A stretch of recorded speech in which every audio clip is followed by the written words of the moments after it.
Last topic किया था हमने जब फोर फीचर किया था और सारे के सारे शेयर्स रीइश्यू कर दिए थे।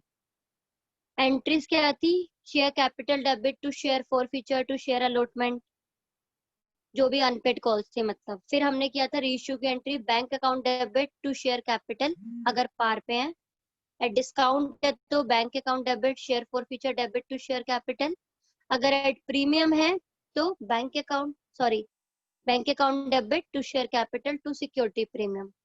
उसके बाद हमने किया था एक थर्ड सिचुएशन जहां पर हमने किया था forfeited gain transfer to capital reserve. ये एंट्री लास्ट क्लास में मैंने आपको बताई थी, forfeiture gain transfer to capital reserve.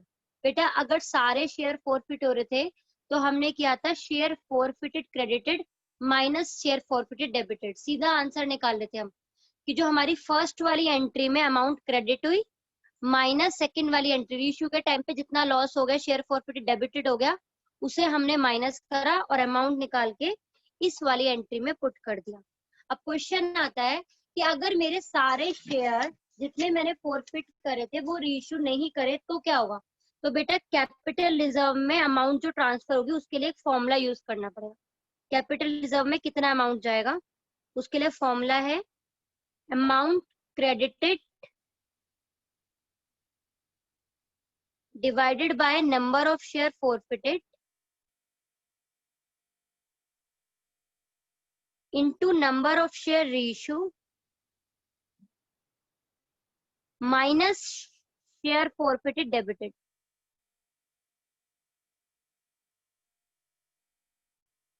ऐसा फॉर्मूला क्यों है? देखो आप समझना, मैंने 1000 शेयर, सपोज 1000 शेयर्स को मैंने फॉरफिट किया था जिस पर एक पर्सन ने 5 रुपीज दे दिए थे मुझे, तो मेरी जो फॉरफिटेड का गेन हुआ था बेटा वो कितना हुआ होगा?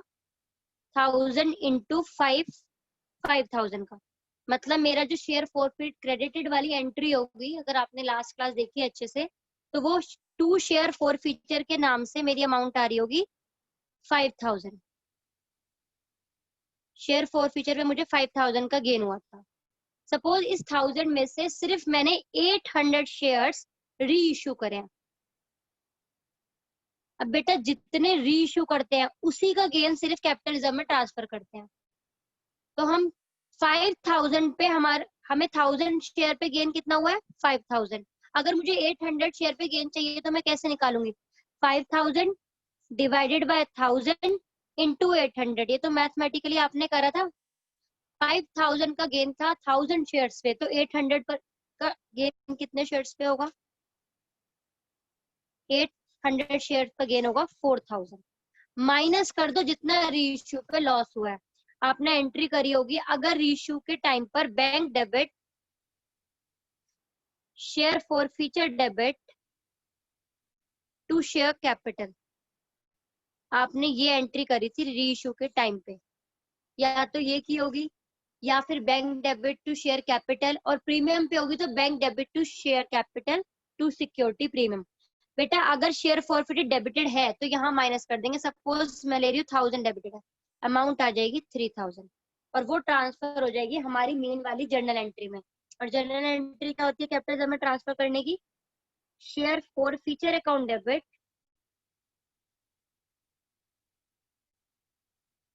टू कैपिटल रिजर्व और अमाउंट चली जाएगी हमारी 3000। इस फॉर्मूले को देखो, ये जो मैंने करा है, share amount of share forfeited credited divide by number of share forfeited into number of share reissue. इतना गेन हुआ था इतने शेयर्स पे, तो इतने शेयर्स पे कितना गेन होगा? बहुत अच्छे से आपको फोर्थ फिफ्थ क्लास में सिखाया था कि 1000 रुपीज की हमारी इतनी थिंग्स आती हैं, तो इतनी थिंग्स के लिए हमें कितना स्पेंड करना है। तो सिंपल वही यूनिटी मेथड जो आप फोर्थ फिफ्थ में करते थे। ये 5000 का जो गेन हुआ है मुझे, वो कितने शेयर्स पे हुआ था? 1000 पे। I need to calculate the gain of 800 shares. So what I have done, 5000 divide by 1000 into 800।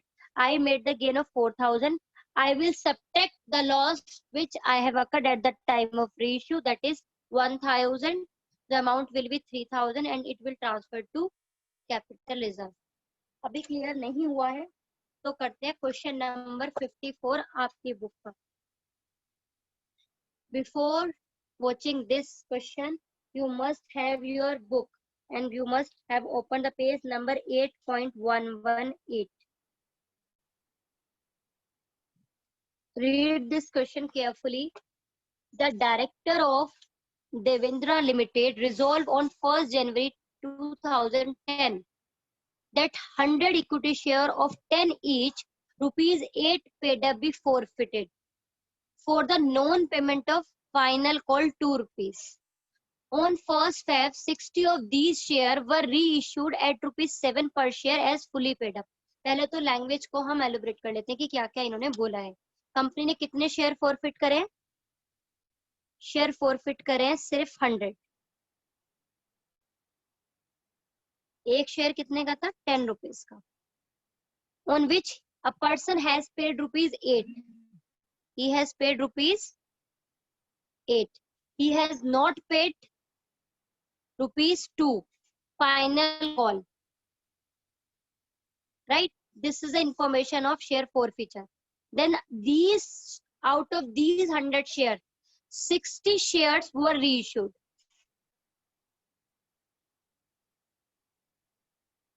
At 7 per share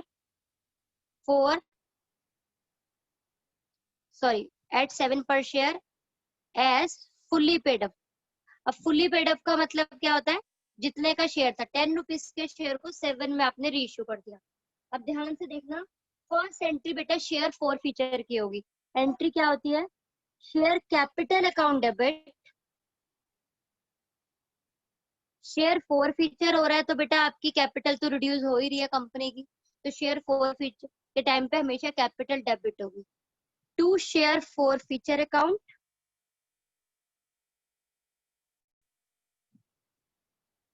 जितना हमें रिसीव हो गया। To share final call, that is unpaid call account. देखो 100 शेयर्स थे, 100 इंटू कॉल कितने कर लिए इन्होंने? पूरे के पूरे 10 कर लिए, जिसमें से 8% ने दे दिए और 2 नहीं दिए, तो 100 into 10 will be in share capital account. What he have paid, हम भाई जितना फॉरफिट किस चीज को करेंगे? जो किसी पर्सन ने दे दिया वही तो जब्त करते हैं, यानी कि 8 रुपीज उसने दे दिए, तो 100 into 8 will come in share forfeiture 800, और जो नहीं दिया final call that will be name of the final call 100 into 2, 200 in final call.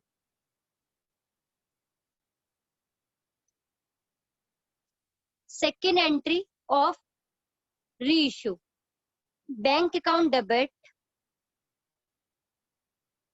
To share, चलो यहाँ पर लिखते हैं to share capital account. Reissue कर रहे हैं तो कैपिटल दोबारा से रेज कर रहे हैं, कैपिटल क्रेडिट, क्योंकि इंस्टॉलमेंट में नहीं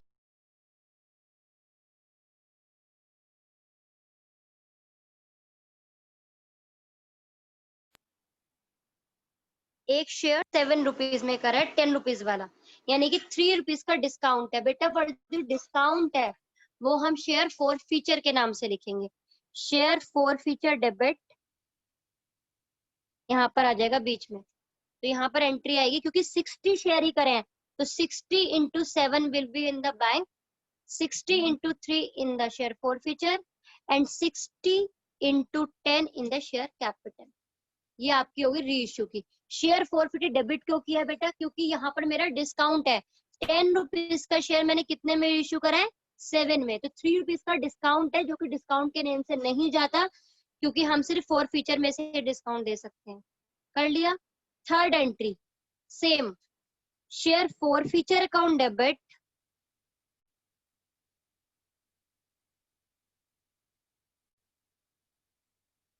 to capital reserve account. Capital reserve में पर बेटा अमाउंट कितना ट्रांसफर होगा आप बताइए। देखो हमें ये 100 रुपीज का गेन हुआ कितने शेयर्स पर? 100 पे। 800 का गेन हुआ है, सॉरी 100 पे, तो 800 डिवाइडेड बाय 100 इंटू हमें कितने शेयर्स पे चाहिए? 60 शेयर पे, इंटू 60, तो हमारा गेन हो गया 480 का, माइनस जितना हमने इस एंट्री पे लॉस हो गया 6 3 18, 180 का। हमारा एक्चुअल गेन कितने का हुआ है? 300 का। That will transfer to share forfeiture account. ये थी पूरी एंट्री आपकी। 3 एंट्री बिल्कुल सेम है देखो जो आपने की थी, बस यहाँ पर फर्क क्या है कि मुझे एक फॉर्मूला और पुट करना पड़ा है। Amount credited 800 divide by number of share forfeited 100 into number of share reissue that is 60 minus amount of share forfeited debited that is 180। यहाँ से मैंने कैलकुलेट कर लिया कितना अमाउंट मेरा, कितना एक्चुअल गेन हुआ फॉरफीचर के टाइम पे जितने shares reissue. This is a 300। इसका सेकेंड पार्ट सॉल्व करते हैं। Dendra Limited forfeited 20 shares of 100 each।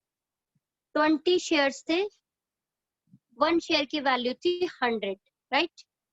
Rupees 60 called up. अब इन्होंने खुद बोल दिया कॉल्ड अप कितना है, 60 रुपीज। ये बहुत रेलिवेंट है कि कॉल कितना किया है अभी तक।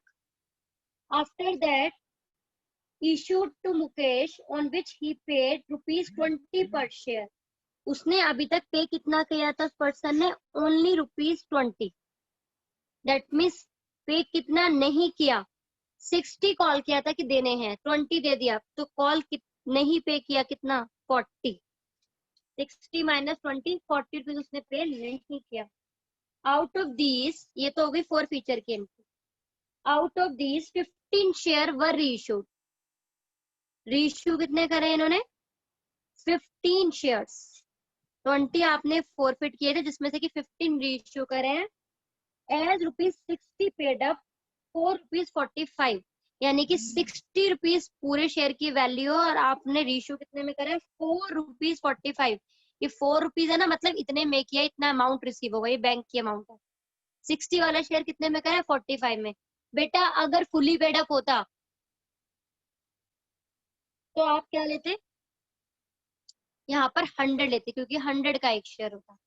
इन्होंने बोला 100 का शेयर है, फुली पेड अप अगर वर्ड होता तो यहाँ पर मतलब 100 वाला 45 में क्या? इन्होंने बोला 60 एज 60 पेड अप 4 रुपीज 45, मतलब 60 अभी तक की शेयर की वैल्यू है जिसको हमने 45 में रीइश्यू कर दिया।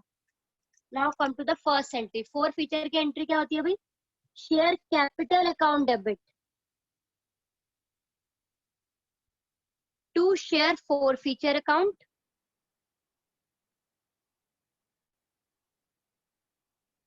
To share unpaid calls. मैं अनपेड लिख रही हूँ क्योंकि इन्होंने नहीं बताया कि उस पर्सन ने क्या नहीं दिया, फर्स्ट कॉल सेकंड कॉल। कितने शेयर फॉरफिट करें बेटा? 20। 20 शेयर फॉरफिट करें into called up face value. हमेशा कॉल्ड अप लेते हैं, कितनी है? 60। ये मैंने बताया था आपको, हमेशा क्या लेते हैं? Called up. 100 का शेयर है लेकिन जितने कॉल करे उतनी ही कैपिटल होती है अभी तक की, तो 6 2 जा 12, 1200 के हो गए। कितना पे कर दिया उसने? 20। जितना पे कर दिया वही हमारा फोर्थ फीचर में जाएगा, दैट इज 20 इंटू 20, 400। कितना पे नहीं किया? 40। 20 into 40, 800। First entry must be clear to you. Second entry is of reissue. Reissue करा है आपने 60 रुपीज वाला शेयर 45 में, तो यानी कि डिस्काउंट में करा है, तो एंट्री क्या होगी? Bank account debit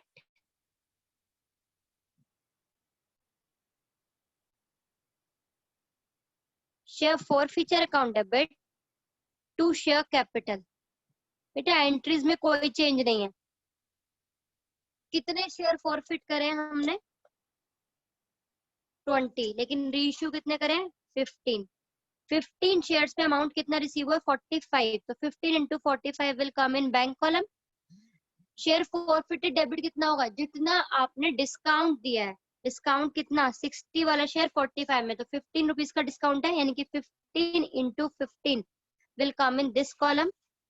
to share capital account, कितना का शेयर है अभी तक? 15 इंटू 60, तो 15 into 45 it will be 675. 15 into 15 that is 225 will come in share forfeited, and 15 into 60 that means 900 will come in share capital account, right? Third entry capitalism में transfer करने की, entry will be same, share forfeiture account debit to capital reserve.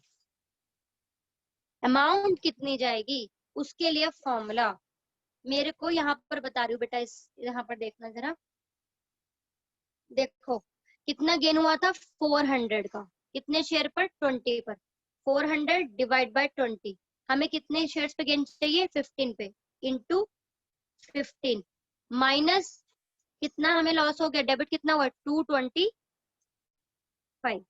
यानी कि 400 divided by 20 into 15 minus 225, that means 75 rupees will be transferred to capital reserve। यहाँ पर कितना जाएगा 75। एक तो ये फॉर्मूला है बेटा, एक कभी आपको शॉर्टकट बताती हूँ। ये फॉर्मूला कैसे लगाया मैंने, share forfeited credited 400 divided by number of share forfeited that is 20 into number of share reissue 15 minus share forfeited debited. या तो ये फॉर्मूला रट लो या फिर सिंपल समझ लो, 400 का गेन कितने शेयर्स पे हुआ है 20 पर, डिवाइड बाय 20 कर दिया, हमें कितने शेयर्स पे चाहिए 15 पर, इंटू 15 कर दिया, लॉस कितना हो गया, कितना हमने डिस्काउंट दे दिया 225, वो माइनस कर दिया, ये अमाउंट आ गई 75। It must be clear to you कि कैसे हम अमाउंट निकाल रहे हैं। अच्छा अब शॉर्टकट देखो आप, एक पर्सन ने जो अभी हमने रिसेंट क्वेश्चन किया 20 शेयर्स पे कितना पे कर रहा था 2 रुपीज आई थिंक दे दिया था, मेरे रीइश्यू कितने हुए shares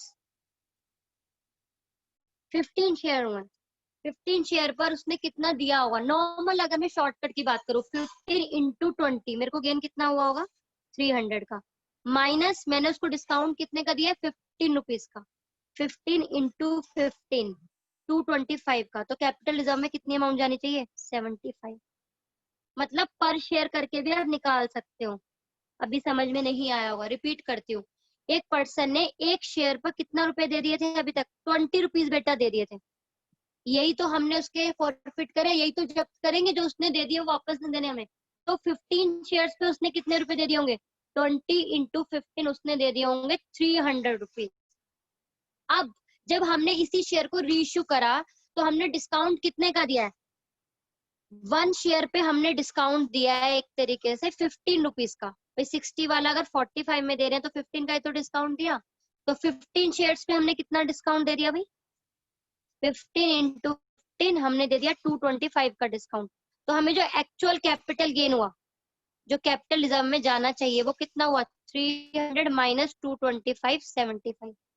we can also calculate by this. जब 1 मार्कर क्वेश्चन आते हैं तो हमें शॉर्ट ट्रिक ही करनी पड़ती है कि 1 शेयर पे उसने कितना दे दिया वही, क्योंकि हम फॉरफिट कर रहे हैं। हमेशा ये बात ध्यान रखनी है शेयर फॉर फीचर में वो अमाउंट जानी है जितनी एक पर्सन ने पे कर दिया है against the face value of a share, जितना पे कराया है उतना ही हमारा शेयर फॉर फीचर में जाएगा। I think it must be clear to all of you and you can do all the questions of P.S. Grewal book, question number 46 to question number 62। इसमें जब लॉन्ग क्वेश्चन आएंगे, नहीं 62 तक तो नहीं होंगे, 59 60 तक हो जाएंगे। जब इसमें लॉन्ग क्वेश्चन आएंगे तो बाकी सारी एंट्री तो बेटा सेम होगी, share application to share capital जो भी होती थी बीच बीच में कॉलिन एरियर की, बस शेयर फॉर फीचर की ये जो 3 एंट्री है फॉर फीचर और री इशू की, ये 3 एंट्री एक्स्ट्रा ऐड हो जाएंगी। अभी मैं आपको और 1-2 क्वेश्चंस करवाऊंगी क्लास में, नेक्स्ट क्लास में हम डिस्कस करेंगे कि और क्या क्या केस हो सकता है, कहाँ कहाँ पर आपको कंफ्यूजन हो सकता है। I think now it must be clear, ये फॉर्मूला आपको समझ में आ गया होगा किस तरीके से हमने एप्लीकेबल किया है। ठीक है, थैंक यू वेरी मच। अब क्वेश्चन